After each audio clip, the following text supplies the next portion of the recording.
Good evening. It is Friday, January 24th at 10:05 p.m. It's about to go official. Purdue's about to win their, 16th game of the season and improve to 8-2 in the conference after beating Michigan. Well, I'm not going to know the final score for 10 seconds of game time, but right now, on my time, streaming time, it's 91-64. Purdue has simply been dominant tonight. CJ Cox hits a couple free throws. Looks like they're going to get Purdue's going to get the ball back. Michigan's Kason is frustrated as he's been all night. What he likes to do when he's frustrated is take it out on people. He likes to push and shove and do unbasketball-like things, unsportsmanlike things, unsightly things, really, if we're being real honest. I'm going to talk all about what I saw at the game, what I saw in this game in a moment. But before I do it, I want to thank the people who made my sweatshirt. Home Field Apparel. Head over to homefieldapparel.com. Check out one of their mystery packs right now. That's what I'd suggest. They're pushing them, and they're awesome. You can get something at a discounted price if you get the mystery pack, or you can go back to the Purdue thing and check out the 3 championships from back when I was there. The T-shirt. 2 things that I would take note of at homefieldapparel.com. Enter Boiled25 at checkout for 15% off. And also, when you've just watched your Boilermakers dominate a ranked foe, another team that's battling for the Big Ten title, what do? You walk, you enjoy, you savor the journey towards the fire station. When you get down by the fire station, you turn left, you see the blue lights, and there at the door, Adam will be welcoming you. Say, come hither, come right in. Come right into the warm, glowing glow with all the televisions on the wall and the wonderful pub fare. And a pint for you is right there. You'd think your name would be on the bottom of that pint. No, a Boiled Sports magnet is on the bottom there, which is like having your name if you're a Boiled Sports fan, or if a watcher, a viewer, a listener, whatever. Go over, have burgers, have beef, have beer. That's AJ's by the fire station, eatajs.com. You're not going to be there right now. Here's the sad thing. Adam is not going to welcome you at the doors tonight. If you're listening to this right now on your phone, you're streaming it, and you're walking there, you're going to beat Adam there because Adam's in Mackey. Okay. I got really good insider information. Adam himself told me. Okay, anyway, so Purdue dominates tonight in a way that you probably thought they'd do versus Ohio State, and you're probably a little anxious about this Michigan game, but I think one doesn't stand without the other. I always say that. A loss doesn't live in a vacuum. So Purdue loses kind of a stupid heartbreaker versus Ohio State by playing poorly, playing with poor pace, shooting the ball really lousy, allowing Ohio State to hit shots because they didn't defend very well. And tonight, opposite day. Purdue just says, we're going to do everything differently today. Just for starters, we're going to turn that team over like crazy. So what do? To the point of 29 points off turnovers for Purdue. That's a big stat, wouldn't you think? Michigan only had 8. Sorry for my cough. I'm going to say it in advance. I've got a little bit of a wintry thing happening. Purdue was dominant on the glass in the first half. And it swelled out to a 25-point lead, maybe a little bit more than that early in the first half. What's another big stat that I really, really enjoyed? There's another one. Steals. 14 steals. 14 steals. And I think they had 11 of those, if I remember correctly, maybe 10 of those in the first half. Just a dominant defensive performance that created offense. And on top of that, you had guys hitting the shot, except this one guy. This one guy that some of you guys have said, give him some bench time. He's not that great. Braden Smith. What did Braden Smith do? He didn't shoot well at all. He just lit Michigan on fire every other way. And he was on a cruise. He was really, really heading in a direction towards a triple-double. But instead, Maddie pulled him out of the game. Maybe a little later than some of you wanted to see. But I think he ended up with 6 assists and 7 boards, or vice versa. I can't remember. I'll dig into the stats in here in a second after I get done pontificating. Let's see. What was another stat that I thought was fun? Purdue's biggest lead of the night was 30 points. Michigan's biggest lead of the night was 0. How's that? How's that for domination? A wire-to-wire win at Mackey Arena.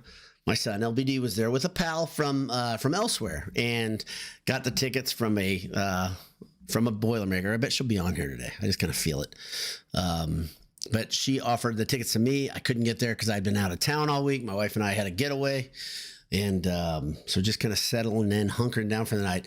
But LBD and his buddy from Taylor got to sit in the paint crew. And his buddy had never seen Mackey Arena, never been in Mackey Arena. He'd seen it on TV. He'd never been in Mackey Arena. And so he was in for a real treat. The real unadulterated, absolutely kick-ass version of the paint crew was in the house tonight, because it's a real symbiosis, right? The way the basketball team and the paint crew get along. They just kind of dance together. One feeds the other and the other one feeds them, and then back and forth. That dance was on display tonight. Purdue's energy and Mackey was all there. The Mackey magic was absolutely there. And it got so desperate at times for Dusty May that he said, you know what? I'm going to put some freshmen in the game in the first half. And when he did that, those guys absolutely looked like they were stunned, frightened, shell-shocked, however you want to say it. They hadn't seen a crowd like this because this was rarefied air. This is the Mackey that we all dream of. This is the Purdue basketball team that we dream of when they're crashing the glass, playing good defense, getting out on the run, playing with pace, hitting their shots, making timely passes, playing with a ton of passion. Like it was beautiful tonight. It was fun tonight, and it was the way it should be. Now, does that absolutely erase the Ohio State loss? No. It doesn't. And for a lot of reasons. One of the biggest ones is that loss was one nobody saw coming. You probably thought Purdue's going to beat Ohio State and Michigan, but it'd be a close one versus Michigan, and the Mackey Magic will lift the Boilers. Today, the Boilers picked themselves up by their bootstraps and acted like the team they're capable of playing like. The funny thing is, I got my temper lit up earlier today by the Field of 68. They put out a dumb podcast last night talking about their favorites for the Big Ten championship. And they didn't mention Purdue but one time in the whole thing. And when I say they mentioned Purdue, it was kind of like, Purdue. And then they're like, oh my gosh, is Illinois a complete team? They told me how great Illinois was, how Michigan State was still their favorite, and Michigan was the other team right there, because Michigan's really, really good. And so I tweeted them 2 or 3 times just to remind them how stupid they sounded. And they did sound dumb, especially after, I know Illinois had to deal with some illness. That happens this time of year. But they got mollywomped last night. And after that, Field of 68 went on. Well, Field of 68 right now is probably talking about Purdue. Well, we always thought Purdue was, well, guess what? Purdue's been here. Matt Painter does this. Okay, Purdue lost a game at Ohio State where they did not look like themselves. And if you didn't watch that game, or if you haven't watched a lot of Purdue, you may just watch box scores like some national media do. And some guys in Field of 68 seem to not want to ever give Purdue credit. Well, I love it. Now eat your damn words. Take it like a man and say Purdue belongs there. Do your damn job. All right, let's talk about the stats. Purdue wins 91-64 is the final. Purdue's now 15. Well, that's not right. I don't think that's unless the TV correct itself. So yeah, Purdue's 16-5, 8-2 in conference, and now is in second place, just barely a half game. Where they be a half game above Michigan, and they're also 6-2. They're a game up. Because Michigan just hadn't played many games yet. But in the head-to-head, Purdue gets tiebreaker, so Purdue's in second place. Michigan's 14-5. But why did Purdue do it? Well, number one, Purdue held. Here's something that's really interesting about Michigan. Okay, here's something really interesting about Purdue. Purdue was playing a team that's supposed to be physically much better than Purdue. I think that's what the guys at Field of 68 probably thought. When Michigan 7-footers show up, they're going to flex their muscle on Purdue because Purdue doesn't have the size, right? Well, Vlad Golden held in check, 14 points tonight. Danny Wolf, the other 7-footer who played at Purdue a year ago, right? Did he play at Mackey, or did he just play against Purdue in the NCAA tournament? I know he played against Purdue. I think he played in Mackey. I'm going to go with that. But Danny was a different perspective. 4 points tonight. He's usually a very good 3-point shooter. He's 0 for 5. And Michigan was held very much in check from deep. They went 6 for 29. Conversely, Purdue still didn't shoot the 3 all that well. Let's be real honest. Braden Smith specifically didn't play a perfect game. He was 0 for 4 from deep. Awful 0 for 4 night. Cam Heide 0 for 1, right? I mean, this is not the performance to get you there. Granted, Fletch Lawyer was 5 for 10 from deep. So that'll cure what ails you. But Purdue finishes below 40% from deep. They went 9 of 24. Didn't shoot the free throw well. See, there's lots of growth. Purdue can do better. They can be a lot better versus teams like Michigan, who truly belong above in the top of the conference, and Purdue's just a pretender, as the Field of 68 told me. I'm sorry for holding things accountable like that, but I cannot stand it when people are pros and they don't do their homework. That's all that is. That's all it is. Just watch the games. That's it. Just watch the games. I've watched enough of the games and not just the box scores to know Purdue belonged in the talk, right? Michigan State hasn't hit the meat of their schedule yet, and they won't for 2 or 3 games. That's the thing. They've got an advantage of their scheduling has really been beneficial. And Purdue has flexed their muscle a couple times this year. And tonight was their greatest flex of all against the best team they've played in the conference. So let's dig even deeper in this. CJ Cox played great when you needed a big shot in the first half. CJ Cox was going to give it to you. He had 11 points. He had 3 boards. He had 3 steals. Cox was in Michigan's face all day long. If we're just going to be real honest, we're just going to say what the truth is.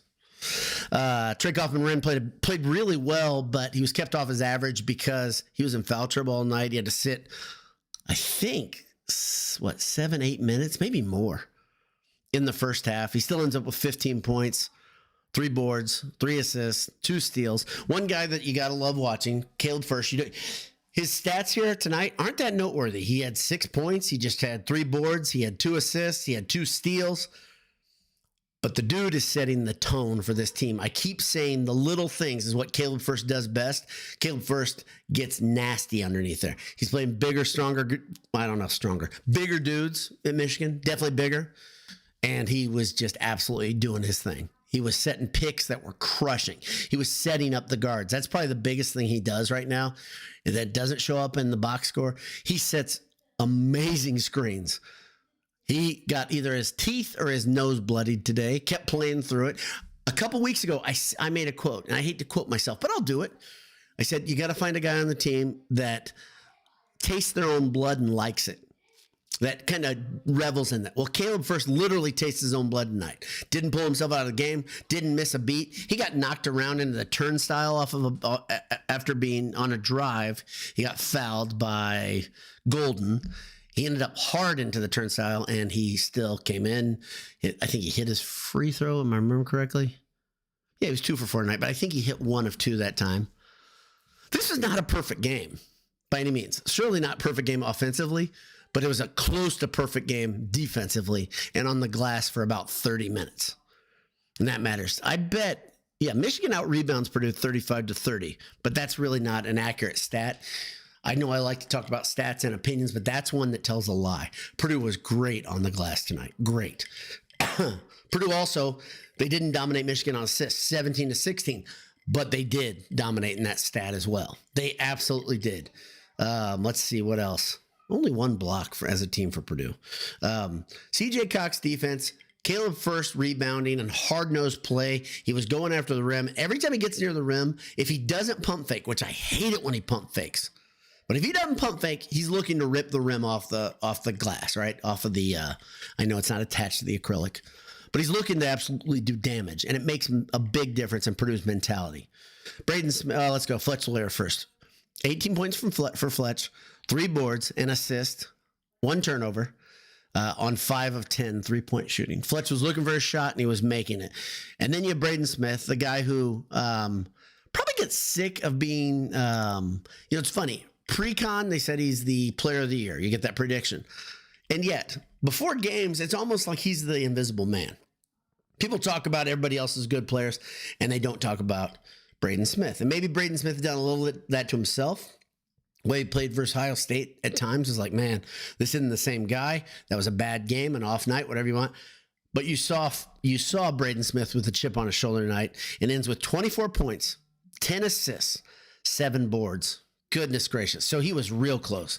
I was wrong. He was real close to that triple-double, and he probably gets it. Probably gets it if he plays all of his normal minutes. 4 steals. Just 1 turnover. Purdue dominates in the turnover battle because they dominated on defense, and they played smart on offense, and they played with pace on offense. Another great stat. Probably my favorite stat. Well, I'm going to say my favorite stat. Points off steals is probably my favorite stat. But the other one that I really like, Purdue gets 8, 12. They get 17 points off the bench. Is that right? 8? 12, 17 points off the bench. Is that right? That is right. Okay. I know that sounds high. Sounds high because we're not used to it, quite frankly. Purdue wins 91-64. Purdue absolutely rolls. One of the guys off the bench came, Raleigh Burgess. Big shots. I think 2 for 2 from deep for Burgess. 2 for 2 from deep for Burgess. Excellent game. And on top of that, you have Colvin playing big off the bench. Only 1 for 4 from deep, but did some little things that really matter. Was in the passing lanes. Purdue's scouting defense was awesome. They knew what Michigan was going to run before they ran it.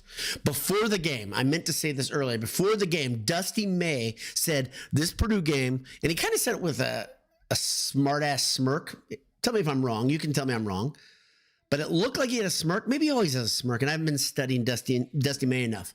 But he said this game was a barometer for his team. Well, if this is your barometer, Coach, get back to the drawing board. All right, a lot of you guys are on here. Let's talk a little bit. Ben Carnahan is first. A question first? Yes, you're here first, Ben. Thank you for being here. Adam P., nice win, great win, cruise of a win. I hope Handel Jones comes on because he and I have been, when Purdue's not having fun, we text even more. Like after the Ohio State game, we texted a lot, but I don't know if he's on here tonight. But I hope he is. Ancient Astronaut says, boiler up. Karen Grulock says, wow, I love this typo there, Karen. Pissed off team, boiler up. Howdy, boiler down. How are you? Nate Dolance says, Smitty. Yeah, that's one thing I didn't talk about. You had Jim Jackson and Gus Johnson assaulting your ears all game. I got to the point where I muted it in the second half. Should have muted the whole thing. Jim Jackson hates Purdue. And Gus Johnson just likes a party. But I can't stand Gus Johnson's style. And I know some of you disagree with me. That's fine. I don't care. I just can't stand it. But he did call Smith Smitty. And every time he shoots a three, if you notice this is his thing, it's always been Gus Johnson's thing. It's the long note. He carries on that last syllable, right? And so Smith shooting a high arching three. It's going to take a little longer, and you're going to hear Smitty a little bit longer. Boiler Bugle says, my luck, I'd get an IU shirt in the mystery pack. Well, that's the roll of the dice. What I would suggest, if you get a mystery pack from our friends at Home Field, you can be a hero to your favorite IU friend, or you can use it as a gag gift, whatever. Just don't tell them you're Purdue. It's going to be boiled 25. I don't think they do that to you. I just don't know. I don't know how they're packed. I can hope that Connor himself is personally packing every package out there. I don't think that's what's happening. But if you get the IU thing, you're probably going to get one IU thing, right? You get 2 things in the mystery pack. So, yeah, I feel you on that, though. I do feel you on that. What you could say, though, is the odds are probably pretty low because their SKU count. But maybe IU's basketball's disappointing their fans. Maybe they had some pre-printed shirts. I could see that. Yeah, IU, by the way, their 1-game winning streak was broken the other night. That was sad. Boilers 012 says, Kason with a couple cheap shots out of frustration. One was really cheap. He shoved Lawyer down the first half. Yeah, it was not even reviewed. That, and it should have been reviewed. I tweeted on that. I agree with you completely. But a lot of stupid handsy stuff had nothing to do with playing defense or basketball. Just cheap stuff. Need to be inverse. My friend Andrew says, great to see a dominant feel-good win. Needed that one. I agree. That's a get-right game. You always want to get right versus a team that's in the top of the conference. Jeff Nestor says, wow, I loved our intensity. And Purdue defined that game from the jump. Purdue was resolute and flat-out pissed, if we're being real honest. Nate Dillon says, I'm surprised Michigan could not develop an inside game despite having the height advantage. Very impressive win by Purdue. Yeah, but one thing about that height advantage. So here are a couple notes. Number one, Danny Wolf is not a guy who likes playing with his back to the basket. He's a face-up guy. I don't know what you'd call him, what position because of that. He's not really a wing. I guess he'd be a shooting forward in the NBA. He does not like being down and banging on the glass. Vlad Golden does. The other guy that comes off the bench is Shitter, and Shitter's been there 1,000 years at Michigan. I think he's in his 1,000th season, and he's not any better than he was in season 1. Let's see. Jeff Nestor. Okay, let's go back. Gage Martin says, where did you get that sweatshirt? I got this sweatshirt at homefieldapparel.com. It's a good one. It's my favorite, if I'm being real honest. I haven't worn it enough this winter just because of the way I do laundry, and sometimes, see, I roll my sweatshirts and I put them on top, and I don't dig underneath the roll. And I just kind of got in this rhythm where I was wearing the same one over and over. So it's my bill. My blow, my bad. I kind of I screwed up there. Boilermaker63 says, I believe we led by 20 plus for the final 29-01 of the game. Wow. Yeah, that's one thing you could tell that Purdue didn't want to do. They didn't want to get a lead and fall back and let Michigan hang around. They didn't want to, even for moral's sake, like let Michigan get back in the game. They didn't want to let them scratch back in, and they did not. They left no doubt. Sarah says, hey, what a game. I don't know if that's the way you said hey, but a lot of Y's there. Zach Young, angry Braden Smith is my favorite Braden Smith. Mine too. Braden Smith loves alley-oops as much as I love chocolate chip cookies, and I really like chocolate chip cookies. He tried to do an alley-oop. He tried to send an alley-oop to Miles Colvin from the other side of half court, and I think it was like the equivalent of a heat check when you're playing a pass first point guard role. I mean, it was right side. He's coming up the court, and he just literally airmailed that thing to Colvin. It was a little high. Colvin couldn't handle it, but it was fun to see the attempt. It's going to connect on one of these. And he's done a couple from half court this year, which I absolutely love. But this one was from way far away, 50 feet away almost. Bend Overs here says, that feels great after a bump in the road on Tuesday, no doubt. Let's see. Motor City Boiler, how are you? This is Boiler Up, huge win. Sarah has an incomplete thought. Says, our basketball team had more pick sixes than our football team. Oh, they had more pick sixes than our football team in the first half. There's no doubt. And once again, the reason the basketball team had so many pick sixes was film. Purdue watched the film. Painter understood what Michigan was running, and he gave that message to the team. This was a complete win because you had effort there, you had execution there, and you had film. I mean, only thing Purdue didn't do well is it's two things: shoot free throws and shoot 3-pointers. But boy, did they execute well. Eric Brickley says, Paint had the boys ready to roll. Exactly. Ben Carnahan says, our rebounding early was insane good to close out defensive possessions. Very good point. Smaller players absolutely rooting out bigger dudes. Yeah, so this point Ben makes is that Purdue was really giving Michigan one look at the basket. And then Purdue was off to the races. Not only were they rebounding the deep missed shots, so Purdue was contesting everything from deep and then rebounding everything and turning and going. That's a wicked recipe for getting your ass kicked if you're Michigan. Because you say, okay, we're only getting one rebound because we're missing. And then the team is going back the other way and really putting it on us, right? Purdue wasn't playing perfect. Again, they weren't hitting everything on those fast breaks, those runouts, but they were putting pressure on Michigan over and over and over. Motor City Boy says, how many of the turnovers do you think Braden has had a hand in? I wasn't able to watch. How many of Michigan's turnovers, I think, is what you think? Well, let's look at this because his steal count was high. It was only it was 4. But he is so disruptive in passing lanes. I've been talking about this for weeks. A couple of things that have kind of come together with the lineup changes. And somebody gave me crap in the comments a couple days ago. They said, it's not coaching. All he did was change the lineup. Well, guess who calls the lineup? Genius. When the lineup changes, that's a coach's call, number one. And he made a call after a win. Paint changed the starting lineup after a win. That's a hard coaching decision to make. You may not understand that, but if you've coached, you know that's a difficult thing because you're messing around with momentum. Paint made a great call, putting CJ Cox in there, who is absolutely pestering the hell out of the ball handler, bringing the ball up the court. So you're frustrating the ball handler, and you're making things difficult. You're wearing that person out, and then on top of that, you got Smith kind of waiting in the weeds. He is just waiting out there. And guess what? That point guard, after it's happened 1 or 2 times, he starts noticing, says, I'm not going to do that. So he tries to make another pass. Maybe he'll try to do a big skip pass, trying to get over the top of the defense. And those are really big problems. Absolutely dominated performance by Braden Smith, not Smitty. I'm not calling that. T Crispy 32 says, great game. Boilers' defensive intensity from the jump and running in transition has been the key to the last 3 weeks. There'll be a tough out in March if it keeps up. Thanks, B Dowd. Glad to be here. You're welcome. Oh, really fun game, though. The pace is absolutely the key. But the defense is creating the offense. That's when Purdue's at its best, I'd say. Boiler Bugle says, fun stat, Purdue has 124 straight wins when scoring 90-plus points. That is a very good stat. That's really not Purdue's comfort zone, right? It's not their love language to score 90-plus, but when they do it, holy moly, it's generally a fun night, and it's absolutely a fun night. Sarah says, what a night to be in the paint crew. Whose house? Our house was extra good tonight. So Sarah is a student. Thank you for being here.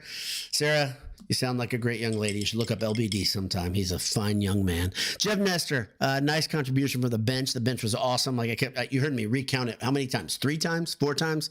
In disbelief myself. John Timmons says, freshman contributions are great. It's good to see that coming along. Nicole Hoeing says, I really enjoy games where the lead is so extreme. I keep forgetting even to look at the score because I don't have to. Yeah, those are the games that you're like me, Nicole, where you just kind of sit and you marinate in it. You get cozy in it and you love it, and your life is extended because all the stress that's knocking, beating up on your heart on the old-fashioned, the old-timey Purdue games.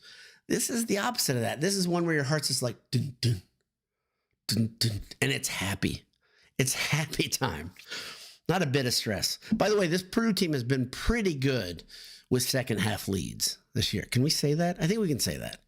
Maybe it's because my outlook is better and I don't stress out about losing as much as I used to because they went to the final game last year. It could be that simple. My perspective's way different. So maybe yours is too. Let's see. Only thing better than oh boy, that's a nice comment. Only thing better than a Boiler win is listening to B-Dowd break it down from a fundamental standpoint. Thank you. That's too kind. IC says, Braden really set the tone tonight. He came out swinging. Rest followed suit. That leadership really matters. That's an absolutely huge point. And when you see Braden Smith leading that way, Fletch does what he does, which is he generally waits for the game to come to him. But tonight he shot a 3 with, I think, 2 or 3 Michigan players around him. And he either sunk it or it just went out. The next time down, he hit a 3. And I'm like, man, that dude wants it tonight, right? And I think somebody must have said to him, look for your shot. There's one thing that if I'm going to be critical, one thing I did not like tonight, Purdue, Heidi missed a 3, and then 2 possessions later, late in the first half, he made an extra pass he didn't need to make because he did not feel that he was in rhythm enough to take the 3. Take the shot, Cam. And I'm going to say what your coaches are going to say. They're going to say, take the shot, Cam. He took an extra dribble, a pump fake, and then he tried to find Smith. Take the shot. Get in rhythm. Take the shot. Cam Heidi is a good enough shooter. He needs to find it. Shooter's got to shoot. Miles found that out. Miles hit, 1 big 3 tonight. Keep shooting. You're a good shooter. Most of these guys, this is like Marines can fire their rifle. Purdue players can shoot. These guys can all shoot, all across the board. I mean, that's the thing. What a wonderful thing Payne has done in the way he's built this team. He has recruited dudes that can shoot all over the court. Where's the weak spot from 3-point? It doesn't happen. In fact, I'd say he's really gotten good at getting bigs that can shoot, and Burgess showed it tonight. Let's keep going. Tarek Camel says, if Smith hits 3s, this is his best game. I agree. That's one thing that's missing. We're going to see that game. I keep saying we're going to see the triple-double. We will. And funny thing, multiple of you guys on Twitter keep saying the margin of victory hurts Smith's pursuit of the triple-double. And it does, because he has these games and Purdue's dominant. Oh, weird. When Smith's really good, Purdue is really, really good, right? And so he's kept from that, I don't want to say arbitrary goal, but a pretty fun milestone to reach. And he's going to get the triple-double, and he's going to keep dominating. And when he dominates, watch out, other team. I would also say, this is the funny thing. If you want to look for one indicator of how good is Braden Smith tonight, shooting. Not necessarily shooting 3s, but just shooting. How comfortable is he feeling? He has a place he loves to go to. He dribbles hard to the right, gets to the baseline, fades away. When that little 14-footer, if he splashes that thing, he's feeling it and he feels really good. And then he keeps shooting and he gets in more of a rhythm, but he's not hitting his 3s right now. Judith Johnson says it was electric. And Judith is live, by the way. That is good. It was electric. I was in tears early. That is awesome. I think let's save our tears for the good stuff later, not for the sad stuff, for the good stuff. But I will still say, I will stand on this, that this Purdue team is a transitional team. Next year's the year, but this is damn fun. Enjoy the game as we see it. Enjoy this team developing. What Purdue really needs to be a great dominant team is one more year of development for some of these young guys. And you can see it already. You can see it. Harris showed a little glimpse of it tonight. I didn't mention Harris. He showed a little glimpse of it tonight. He had some fiery plays. He had a great drive. He showed himself when Harris gets really competitive and really pissed off. He's a mother. I watched him in high school a couple times. That dude, number one, he can rain fire on teams, and he can play with a chip on his shoulder, which is awesome. A guy who's that athletic who can play with a chip on his shoulder. Harris showed a little bit of it tonight, and Cox is starting to get really comfortable. Really comfortable. Let's keep going. Shane Hinkle says defense and offense lived in Mackey tonight. Brilliant win. Loved the team spark from start to finish. Matt Keller says what a response. Effort was awesome. Let's see. I want to get a couple. John Lesak says Purdue has 2, maybe 3 point guards on the floor at one time. Is this a new strategy? Well, yes. So what they're doing, John, and Paint's talked about this, is when a team extends that defense and throws the press at Purdue, what Paint's trying to do is make sure that he's got ball handlers in there. You saw it one time where Paint was a little flat-footed. He had Colvin in there, but he didn't have Harris and Cox in there. That's trouble. That's a little trouble, but Colvin handled it all right. He dribbled a little too much for my liking. I'd rather Purdue pass against the pass against the press in those situations when Cox and Harris are out of the game. But you have Smith. The teams are going to try to take away Smith, which is difficult. The next thing that's going to happen is PJ is going to put a play together. Generally, his plays against the press have been brilliant. But the other thing is, like you say, they have 3 ball handlers. This is the sauce. This is what's making this team so good this year, is you have a bunch of ball handlers, a bunch of shooters. One thing they don't have, which they had the first half, is an absolute mother on the board. Are they missing Jacobson? Yes, they're missing Jacobson. That's the really fun stuff to think about. This team still doesn't have all of its parts in place. That's a wild part to think. Sure, they're going to lose First next year, and First is going to hurt. That's the thing. Again, every year you have to kind of tweak what you're doing, right? But we saw at the beginning of the year when Jacobson was starting instead of First, Purdue was good. They're a different look team, and instead of being a physically piss and vinegar type of idea with First, you had a guy who's just such an enforcer that when a guy would drive, he'd say, I don't want to go up against that. 7'4" with a wingspan's probably 7'7", 7'8", I'm guessing, for Jacobson. He may be longer than that, but I mean, that is a hell of a thing. And he gets off the floor quickly. I've told you, so I love watching the way he runs the court. Love watching the way he gets off the court to block a shot. So yeah, there's a lot of fun things. Who's Johnny says Boiler Up, our best game yet. Agreed. Let's see. Need a brain verse says, I love the development of what Purdue team is, that will turn you over.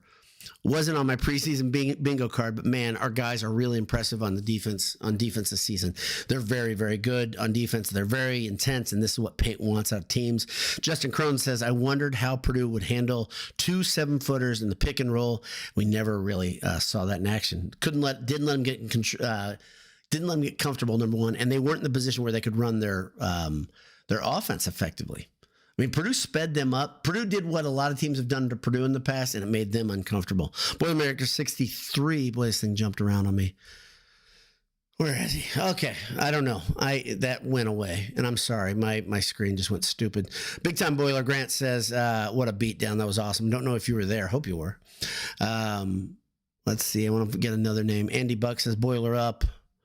Tim Eaton says, you caught the field of 68 boys. Of course, they're total homers for Michigan and MSU. No, you're thinking about the other guys. They're the big homers. Can't wait till next show when they're eating crow. We'll see if they ate crow. The other guys are the ones who are the MSU and Michigan State homers. And I stopped listening to them, if you come figure that out. They fed me up. I had enough of them. Their bit isn't even good. So I had enough. So Franchise says one of many Matt Painter plus staff superpowers is roster construction. You can already see Cox, Harris, Burgess, etc. finding new roles and now into the future. I love it. Yeah, we got to see some glimpses. I've said this before. There's been a couple times this year where you've seen a future lineup. A lineup without First, or a lineup without Smith. You've seen a couple times a lineup without Smith, Fletch, First, and TKR, and the lineup still is intriguing. You still say, whoa, there's good stuff here. And there really is. A confident Cam Heide, okay, is coming. It's not, and it's going to come this season. I really believe that. Right now, he is not himself, okay? But he's still deadly. He's got some skills. He's got some versatility. He can play, he can guard almost anybody on the court, and he did it tonight. He played like a power forward role tonight at times. He played a wing role. I don't think they really put him at a shooting guard, but he's got versatility. And when he gets that confidence back, when he starts shooting the ball well, watch out, everybody else. Last comment here. Who's Johnny says Burgess and Jacobson will be improved next year. I'm looking forward to see what Jacobson looks like after a full off season of eating without a lot of cardio and lifting weights hard, because I think I outweigh him right now. And I'm 5'4", and that's not good for either of us, if we're being real honest. I'm only slightly exaggerating. He outweighs me, okay? Matt Keller says, you can see Burgess is progressing every game, getting stamina. Yeah, he's getting stamina, and he's getting a little bit more, like I said, he looked like a baby deer at times. I kind of like, well, I don't know what to do with my hands. He looks more confident with those hands. He's looking stronger. He's holding his position better. He's trying to stay in the silo better when he's on defense. Those are all good things, good signs. So I think that's it. Purdue is 91. Purdue wins 91-64 over Michigan. Purdue improves to 16-5 on the season, 8-2. And I'm not good about this. I don't look ahead, but let's look ahead right now. Let's look at the schedule. What's coming? Purdue has some important games. So they got the week break now. So if you want to look a little bit ahead, a week break, they play IU at Mackey. I like it. I like this a lot. And then they go to Iowa, then they welcome USC, and then they go to Michigan. And then you play Wisconsin.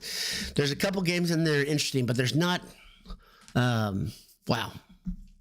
When you look at this, I mean, I don't know if you do this ever. I look at time and I'm like, dag nabbit, we're so far through the season now. We're well past midway now. I mean, that stinks. And that's one of the things, if you're like me, you enjoy this. I hate Indiana winners. I've told you the thing that keeps me alive in Indiana is Purdue basketball being good in January and February. I took a getaway with my wife because Indiana winners crush my soul. I hate them. And I've lived here every winter except for 3 my whole life.